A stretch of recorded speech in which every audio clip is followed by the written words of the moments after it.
സമയമാം രഥത്തിൽ ഞാൻ സ്വർഗയാത്ര ചെയ്യുന്നു. ആ പാട്ട് എഴുതിയത് ആരാന്നറിയാമോ? ഇവിടെയുള്ളവർ എത്ര പേർക്ക് പറയായിരുന്നു? ഓക്കെ, ആ പാട്ട് എഴുതിയത് ആരാണ്?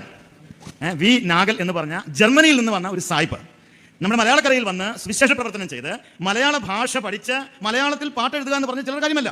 അനേക പാട്ടുകൾ താൻ എഴുതി. അതിലൊരു പാട്ടാണ് സമയമാം രഥത്തിൽ ഞാൻ സ്വർഗയാത്ര ചെയ്യുന്നു. ക്രൈസ്തവ ലോകവും അല്ല മലയാള ലോകത്തിന് മുഴുവനും അറിയാവുന്ന ഒരു പാട്ട്. പക്ഷേ ആ പാട്ടിനെ ഒരു സിനിമയിൽ കൊണ്ടുവന്ന് വികലമാക്കി കളഞ്ഞു. അത്ര ദുഃഖത്തോടെയാണ് ഇന്ന് മിക്കവാറും ആംബുലൻസുകൾ വെക്കുന്നത് ആ സിനിമ പാട്ടാണ്.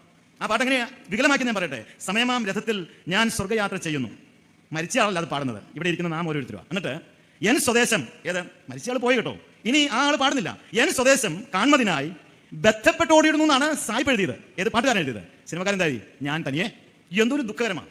ആ പാട്ട് ആകെ വികലമാക്കി. സമയമാം രഥത്തിൽ ഞാൻ സ്വർഗയാത്ര ചെയ്യുന്നു, എൻ സ്വദേശം കാൺമതിനായി ബന്ധപ്പെട്ടോടിടുന്നു.